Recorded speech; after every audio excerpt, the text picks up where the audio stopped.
my And house. so he was So gone. I understand that. Okay. Mm-hmm. So at that point, what happened next? I continued to do what I was doing and got into dental school. Okay. And then did really well in dental school. So then, when did you meet your husband now? While in dental school, I was somewhere taking a test to keep my scholarship. I had to take a test. I was there taking that test, and he was also there about to get a bite to eat. And he was like, "You want to have lunch?" And I was like, "Sure." You're like, Mm-hmm. you look good. Sure. Yeah. And so, That's so wonderful. Oh, love, black love. and so, yeah, I love love. yeah. I'm in love myself. So I love love. Mm-hmm. Okay. So, that is wonderful. So this is what led you, Dr. Maxine, you have really been through a lot. Yeah, it's been quite That is quite a interesting. journey. That is quite a journey. It's been quite interesting. Wow. Wow. I appreciate you even sharing. Wow. That is a great testimony. So Dr. MacD, tell me, what projects are you working on now? Well, now because I have a fear of being broke again or being in that situation, which I don't think will be. I don't think so. I Dr. actually MacD. hoard money. Are you a hoarder? I have about a bank with 3 different institutes, and each of them have. Well, I think because of the things that you've gone through, I Mhm. think that's probably helped you to. save money. Yeah. hmm Yeah. So that's what I do. I just took scholarship Mhm. money and tax refund money. Okay. I never have spent $1 of my tax refund money. Okay. Saved it, and then I Mhm. started investing in real estate. And then that just kind of ballooned.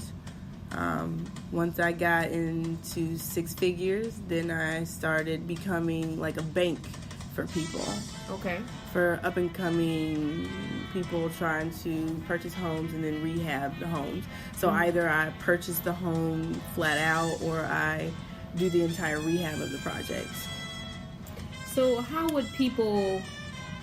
Because you don't do like proposals. I How don't, would people, if they want to purchase a home, what would they have to do to have you invest in that project? Well, as of right now, I only deal with 2 separate companies. Mhm.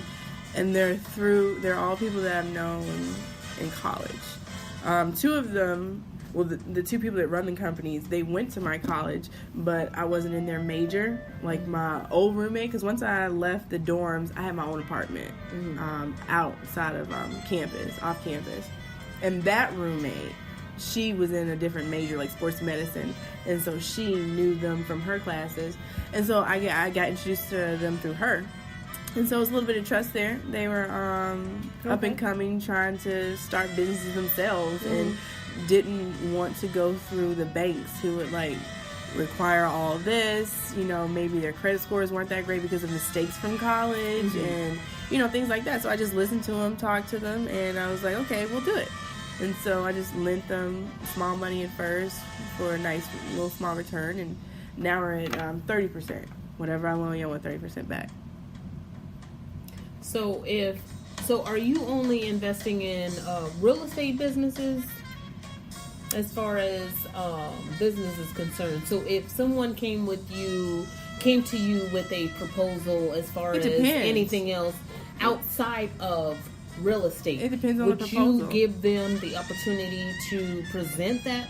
I mean, could they present Absolutely. a proposal to you? What if it was Absolutely. like a small, like say for instance our local Hampton Roads area, and we have a lot of local black-owned businesses who are trying to get off the ground, and who I'm helping to promote, because this is what I do, is promote local black-owned businesses. So in essence, are you an investor that would take a proposal and kind of look over a proposal, and if they presented that to you? I am. I would. It just Okay. depends on the investment. If it's a smart investment, in these situations, it's just been very. I'm familiar with all of the Atlanta area, and so I know certain areas that are up and coming, certain things that they're doing in the area. And so, like, when someone's purchasing a home, and then I see the appraisal, what it's worth, and then they come to me with just a whole spreadsheet of, this is what the house has been appraised for, this is what, I want you to purchase the home, or what I purchased the home for, and this is the estimated how much it costs to rehab it. And then, if it's smart, and I know I get my 30% plus whatever I've invested back, then absolutely. And then, we just do it like that. Okay. So... I think that's great. Yeah, but if it's other investments out there, I would do that. To do this? Fear of being broke. Well, that's a good answer. Like fear of like it all started with because you've experienced that, right? You've experienced what it's like. I mean, you've been on food stamps. You know what it's like to be hungry. Because I'm sure you've been there. You've been there. That Gerber applesauce, though. Yeah. That was dessert. See, so you know what it's like. You've been there. You're not just speaking from someone who hasn't been through the gutter and have made a way and is successful now. So just the fact that you're giving back and trying to, help others to, to be successful as well, to get on their feet, I think is a great, wonderful thing that you're doing. So I appreciate and I thank you and commend you. Thank you. I for appreciate that. Such an achievement and to give back, because it's really in essence just giving back to your community. So I appreciate that. I appreciate it. Thank you. I love talking to people like you and to promote your story, because you have such a phenomenal story and it's so real in essence, and kind of, would you say it kind of shapes the person that you are today? Absolutely, I feel it does. Absolutely. Because just to want to give back, I mean, because I meet people, and I am in that field, that profession, as you are, that you meet people that are in that same profession, and they wouldn't do what you do. They don't. And give back in that, aspect. So my question is, why do you? I'm used to these people. I feel like they're my people. So I've been in situations like, I see them, I know them. Some of them, I considered friends. Like, I've always volunteered when I was at Georgia State. That's, part of it. Started out being what's going to make me applicable for, like, dental school or med school at the time. And so I was like, I need a volunteer. So I volunteered at Grady Hospital, which is, everyone from Atlanta knows Grady Hospital. That's Grady. And so I met many characters there. I met many homeless people. Did a lot in the community. So it just kind of felt, I got used to them. In high school, I had a project where I had to interview someone different, someone important. It was like abroad, whatever. Most people interview like their grandmas, their moms, or something like that. I found a homeless man. Me and my dad went and found a homeless man and bought him dinner, and we interviewed him. And it was a great interview. What like, does that make you feel like? It made me learn that you're homeless is not you're homeless just because you're like on drugs or like, you just made all these wrong decisions. Right. All these wrong decisions, and you're so bad. It's like, he got sick. He was a construction worker. He got sick and could no longer work in construction. And that's what he had been doing his entire life. Yeah, and so, that was his situation. So we got him lunch, and then my dad got him a hotel room for the night. And so, motel room. And so, that's what that was. And then it was just nice. Had you and your dad done things like that often? Yeah, my mom was really big on it, because my mom, we were kids growing up, and after Sunday, after church, we'd go get ice cream, and then we'd drive around the part of the city that she grew up in, and she'd pick out prostitutes.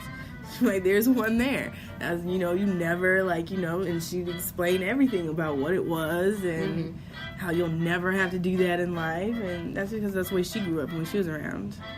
And so, like, yeah, I've always been aware of it. I've never lived in it until later in life, but I was always aware of it. Okay. And so, you know, being around these people, and then I go to dental school, and then I hear what colleagues or classmates say and think, like, oh, I'll never work with Medicaid or Medicare. Like, you know, look at the people that come in, those public health centers, they don't brush their teeth. How does that, you know, because you have gone through such extreme circumstances, and then dental school, you go through dental school and you meet people of advantaged circumstances. Not all of them. My really good friends.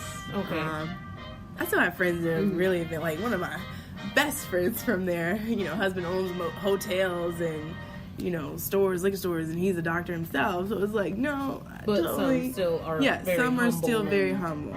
And kind of aware of the circumstances. Outside their life, they're aware. That this is not the real world. This is not how everyone is raised. Absolutely. And because I think that's probably good that you had a friend that was so advantaged, because then she meets you, who has come from less fortunate than her, and and I wouldn't even say less fortunate, but just because of the life situations that you went through, that kind of made her humble, I think, in which you were able to share your life story with. Right.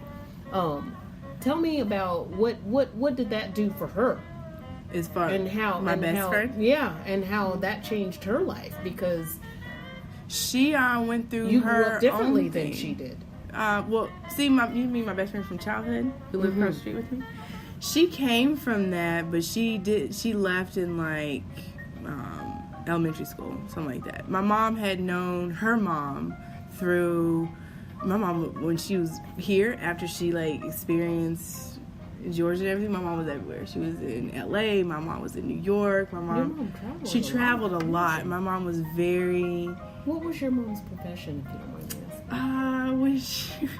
asking? I'm gonna say which one. She could get any profession she wanted as long as she could fabricate the documents well enough. So that was my mom. If you're asking what profession, it just depends. I remember going into her office and seeing that. To me makes your mom a brilliant woman. My mom was a beast, to say the least. But I'm just saying, like, she could fabricate documents and be whoever she wanted to be. Maybe not. She was always who she was, but to get a job, my mom got jobs that required certain degrees that she did not have, but she could speak and she had the knowledge of things, so she was able to put it on paper, and once it was on paper, she wasn't questioned because she did her job well. And so that was her thing. But so she was really brilliant. She was, but there were certain situations where things would get. That's why we moved around a lot, because there were certain, you know, my mom was also a spender. Once she got money, it was gone. So, you know, we lived a high life for a couple of years, and then we have to, you know, let's get our things back together. Let's get it back together. And then once it's back together. Would you say your education and the knowledge that you got from your mother? No, because she kept that from all of us. I didn't know. I knew, like, little things about her, but she's not here for me to. Quite brilliant. She's not here for me to find out. To be able to fabricate documents, first of all, you can't just be an ignorant person to be able to. My sister failed to be able to be that person that they needed at that particular job. Your mother had to be brilliant. She was. My sister flunked out of 1 year of school. My mom took her out and put her in another school, and she was a straight A student. And she gave her a full opportunity her sophomore year, I think, her freshman or sophomore year. It was her sophomore year. Give her full opportunity to do well after she gave her straight A's, after messing up her own, whatever, 9th grade year. And then she messed that year. She messed the rest of that up. But she started out sophomore straight A's. What? Yeah. Wow. But no, wow. I'd call my mom and be like, Mom, the dog has a credit card in his name. Isn't that funny? And she'd be like, "What'd you do with that credit card?" I'm like, "Well, I put it in the garbage." She was like, "You better not throw away no mail in my house." I'm like, "Okay." Before you know it, we were going shopping. Wow. See, that's what I'm saying. We would Your mom was brilliant. we were That's getting up ready to to me. Your move mother out of a was house. brilliant.